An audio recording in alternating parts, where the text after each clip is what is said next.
Magandang gabi mga kaligtas. Welcome po sa ating channel, Safety Engineer BLAD. Sa bidyong ito ay pag-uusapan natin ang Section 29 o Prohibited Acts and its corresponding penalties ng DO 198 or ang IRR ng Republic Act 11058, commonly known as OSH Law or Occupational Safety and Health Law. Pero bago tayo magsimula, kung hindi pa kayo nakapag-subscribe sa channel na ito, mag-subscribe na. Ang channel na ito ay para talaga sa mga baguhan o newbie na safety officers para mabigyan sila ng guide regarding sa pag-implement ng ating safety and health sa ating mga workplace.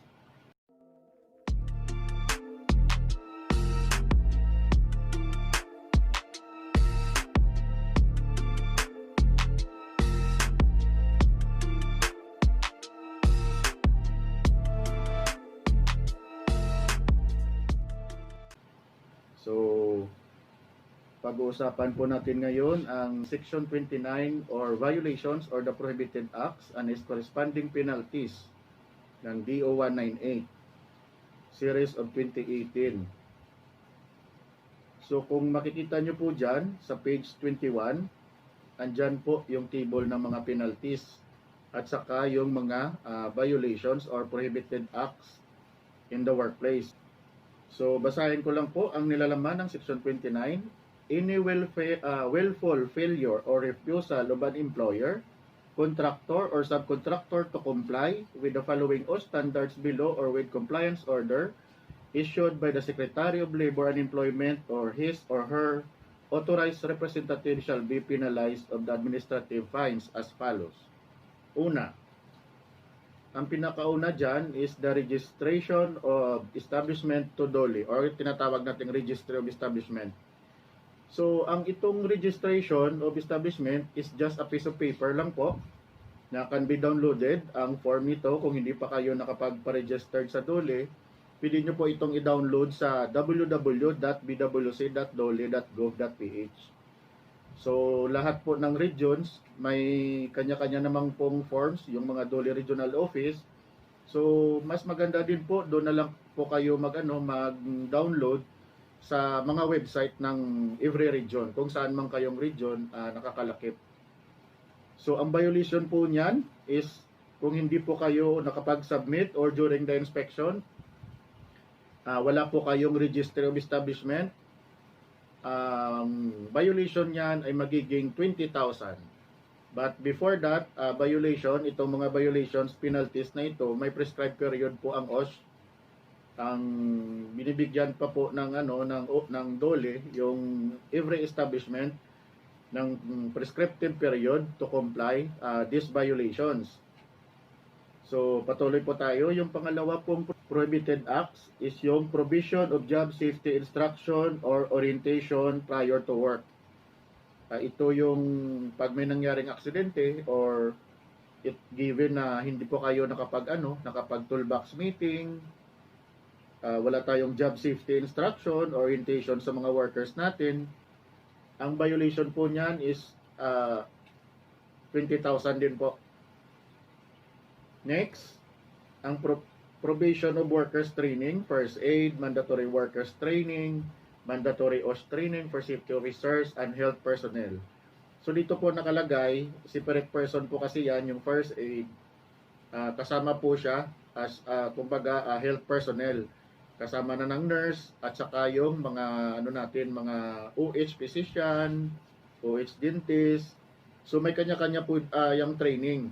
So first aid, ngayon, ang may bagong pinalabas na labor advisory na hindi lang po Red Cross ang nire-recognize ng DOLE na training for first aid. So, kasama na yung BFP or Bureau of Fire, yung DOH or Department of Health, at saka yung TISDA. So, sila na po yung mga recognized na mga entities na magbigay ng training regarding first aid. So, mandatory workers training. Itong mandatory workers training is nire-required po yung every employees sa HR pala after the hiring. Ang ginagawa po dapat ini-orient na ni safety officer, ito yung tinatawag na 8 hours orientation to workers, which is mandated na rin siya or required na siya under dito sa Department Order 198. Sa mga safety officers naman, siyempre, dalawa lang naman ang nakadepende ang assignment ng safety officer. Una, sa identification ng risk. Kung establishment ba ay low risk, medium risk, or high risk. So may corresponding po yan at saka kasama na doon ang identification din ng number of workers. Ilan ba yung regularly na ini-employ ng establishment? Dalawa po yun, nakabase ang requirement ng safety officers at saka ng mga OSH personnel. Una, sa identification of risk. Pangalawa is sa number of workers. Yung health personnel naman, yung sa nurse, occupational nurse, required po siya ng 50 hours na UNAP training. Yung sa naman, physician, required siya ng 60 hours na PCOM training. At saka yung dentist, 60 hours din. So pag wala itong mga training na to sa establishment na required ka na magkaroon ng itong mga OSH personnel or first aider or safety officer, yung violation po is 25,000.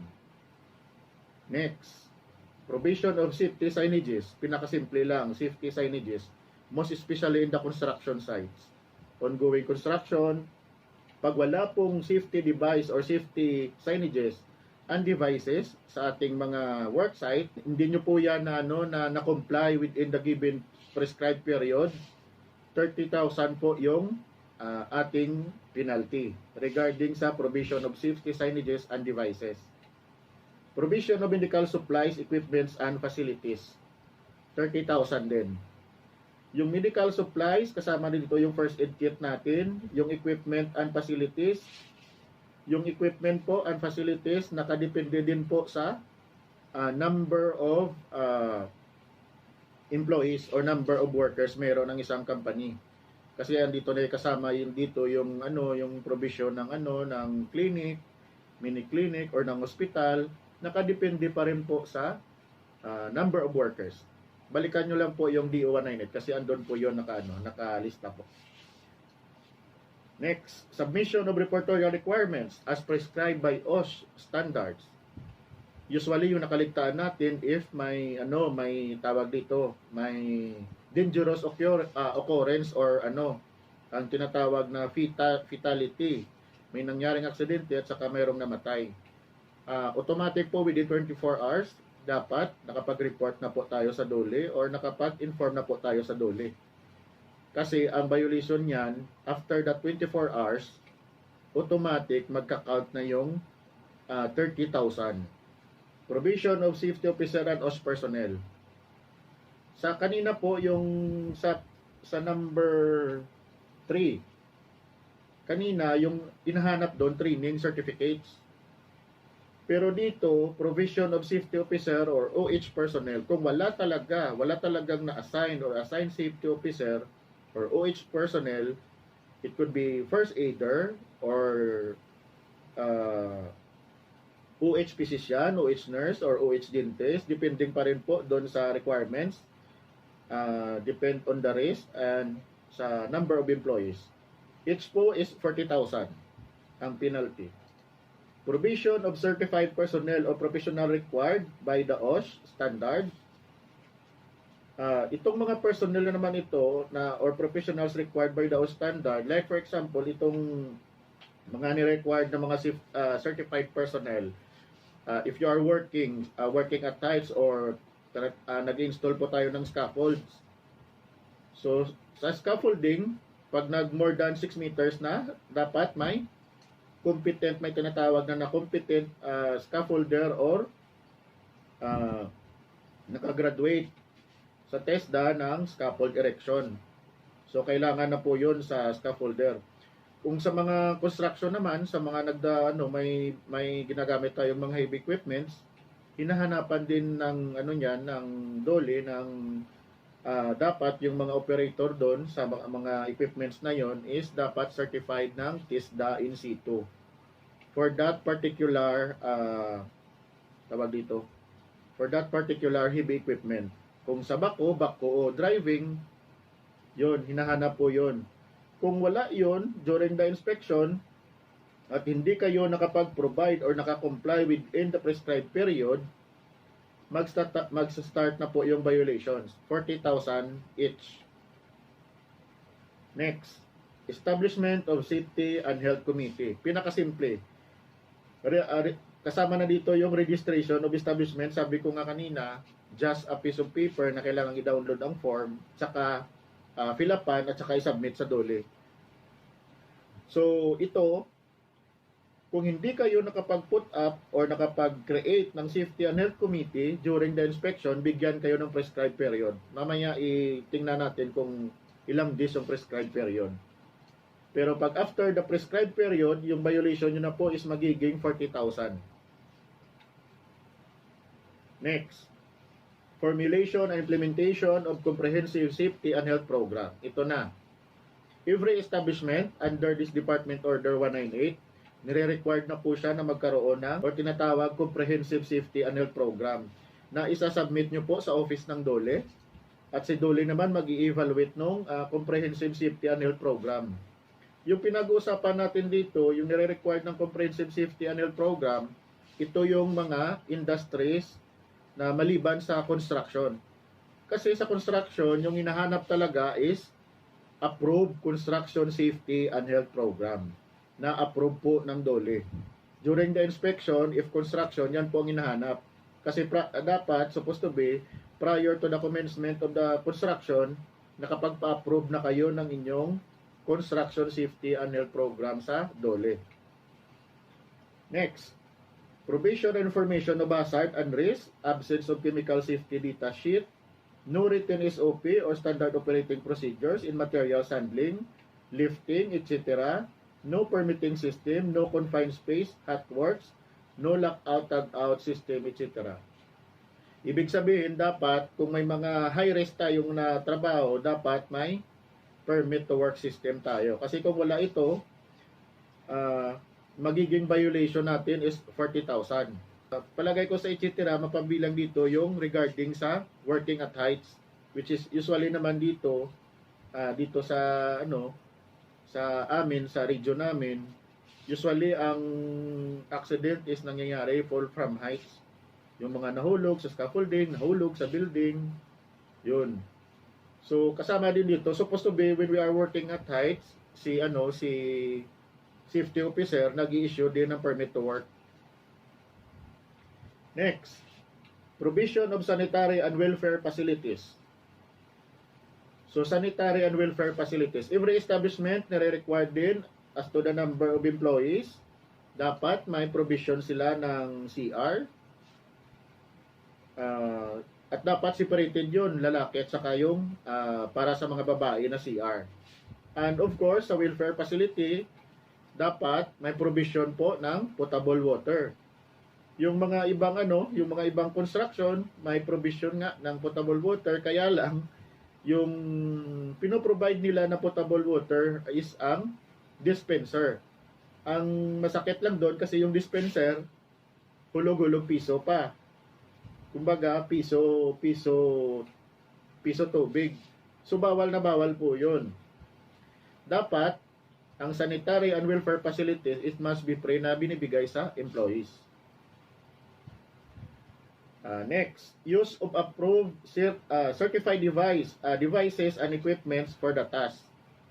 So kanina, like for example, kung itong sa mga heavy equipments sa construction, sabi ko kanina, ang operator doon, inahanapan po natin ng certified trainings nila coming from the TISDA in situ, kung ano may yung particular na equipment yung dinadrive nila or ino-operate nila. Dito naman, use of approved certified devices, equipment for the task, approved. Ibig sabihin, na-check ng third party yung mga equipments na yon o yung mga devices na yon. In the construction, it's happen na yung mga heavy equipments, dapat siya, third party. Hindi nga kayo yung company, kayo din yung tawag doon mag-check ng inyong mga heavy equipment. Ang tawag doon self-service. So dapat ang nire-required ng DOLE is dapat coming from accredited third party na tawag dito na testing organization.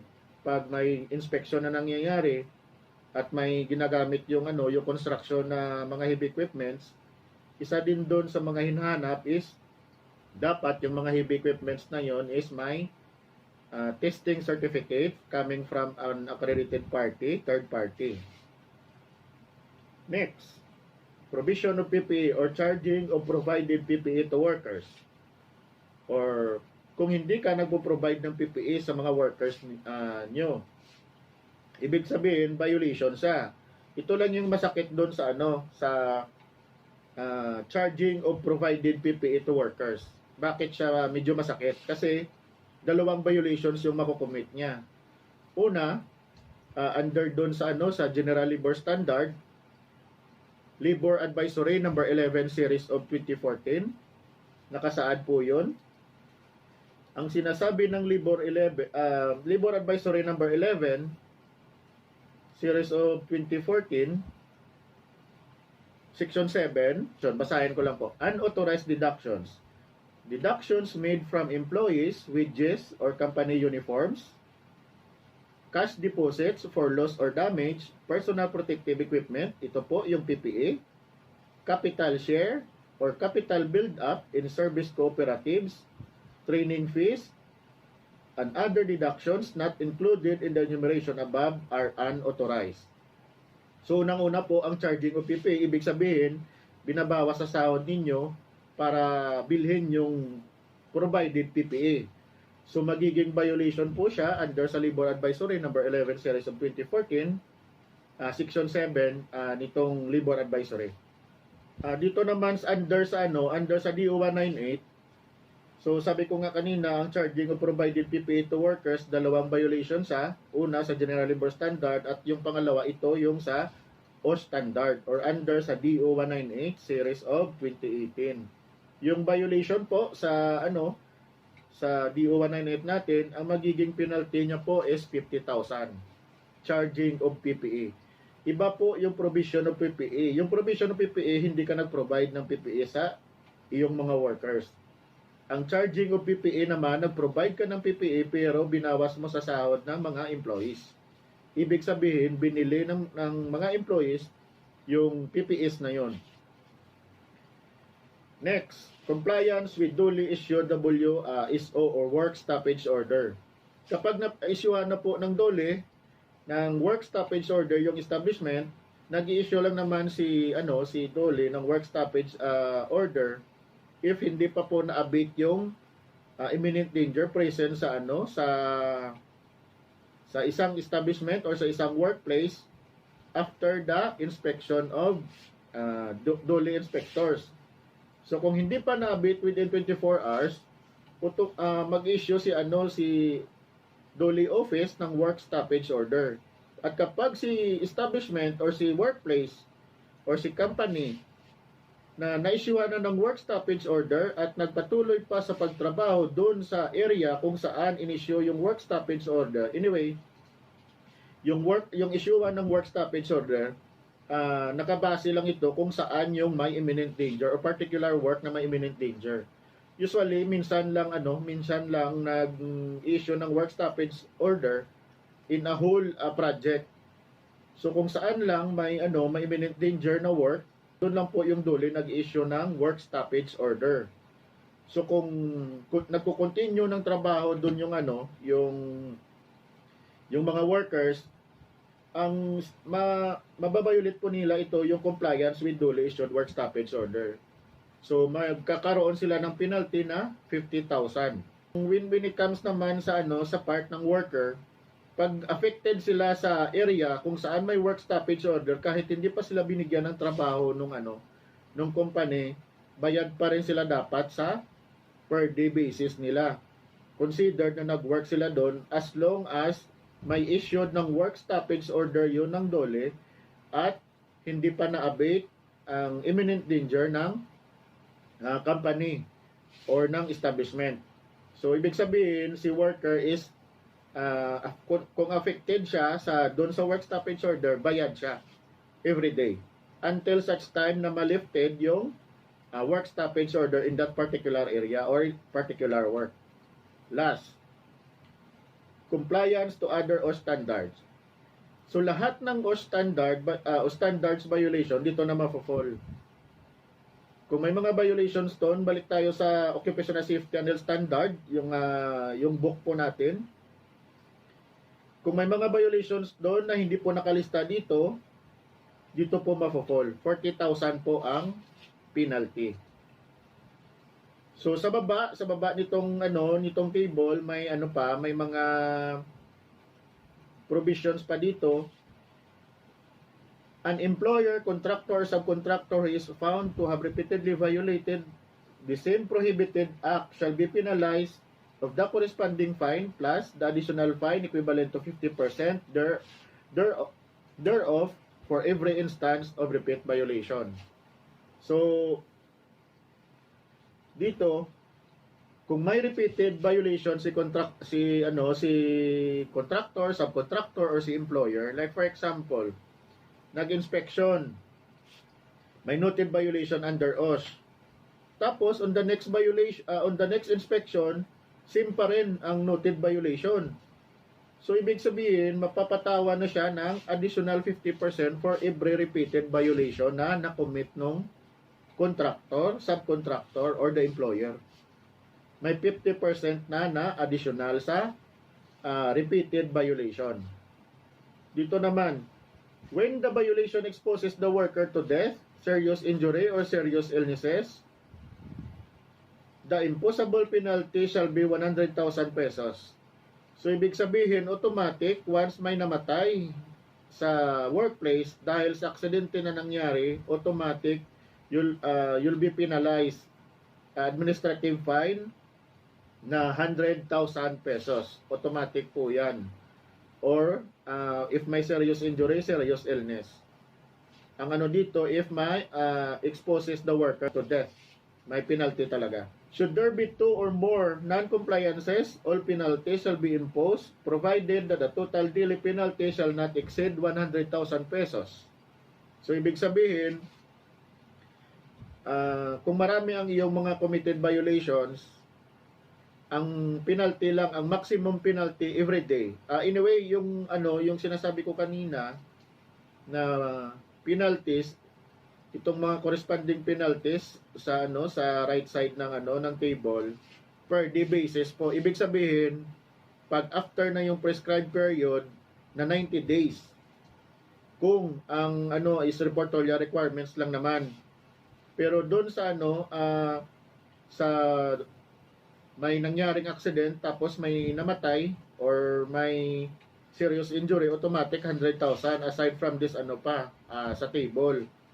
So ang maximum penalty, kung marami kang na-commit na violations under dito sa mga na-illustrate sa table na to with its corresponding penalty, ang maximum per day lang po ninyo is 100,000.